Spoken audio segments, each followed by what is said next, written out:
రజక వృత్తిదారులను అన్ని విధాలుగా ఆదుకుంటామని చెప్పిన ఈ కూటమి ప్రభుత్వం దగా చేసిందని, తప్పకుండా మూల్యం చెల్లించుకుంటుందని ఆంధ్రప్రదేశ్ రజక వృత్తిదారుల సంఘం కాకినాడ జిల్లా అధ్యక్షులు కోనేటి రాజు అన్నారు. పిఠాపురంలో మీడియాతో మాట్లాడిన ఆయన రజక వృత్తిదారుల సమస్యలపై ఈ నెల 10న పిఠాపురం నియోజకవర్గ కొత్తపల్లి మండలంలో రజక వృత్తిదారుల సంఘం ఆధ్వర్యంలో మహాసభ నిర్వహిస్తున్నట్లు తెలిపారు. ఈ మహాసభకు రాష్ట్ర కార్యదర్శి మున్నూరు భాస్కరయ్య ముఖ్య అతిథిగా హాజరవుతారని తెలియజేశారు. ఉచిత కరెంట్ ఇస్తా ఉన్నారు, డోబీ గార్డులు పర్మనెంట్ పట్టాలు ఇస్తా ఉన్నారు. అలాగే ఉచితంగా పిల్లలకి విద్యా కల్పిస్తూ ఉన్నారు.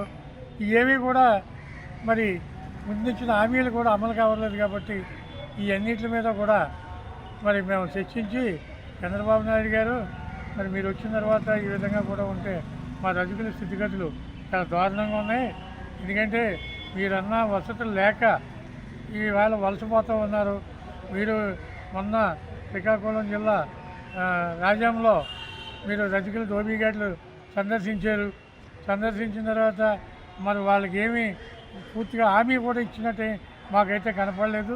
కాబట్టి అందరికీ కూడా ఉచిత కరెంటు ఇచ్చి 250 యూనిట్లకి మరి వృత్తి చేసి వాళ్ళందరికీ ఇవ్వాలని దాని మీద కోరుతూ ఉన్నాం. అలాగే రక్షణ చట్టం 50 సంవత్సరాలు నిన్నోళ్ళకి మేము వస్తే ఇస్తామని చెప్పి మాకు ఆయాలు చెప్పారు. కానీ నేటికి అది అమలు కాలేదు.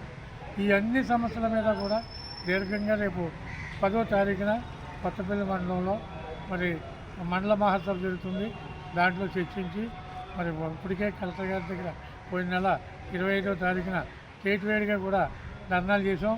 ఆ ధర్నాలకు అనుగుణంగా కొన్ని పరిష్కారానికి మరి కలెక్టర్ గారు హామీ ఇచ్చారు. వారికి ధన్యవాదాలు. ఇలాగే మా సమస్యలు పరిష్కరించాలని కోరుకుంటున్నాం.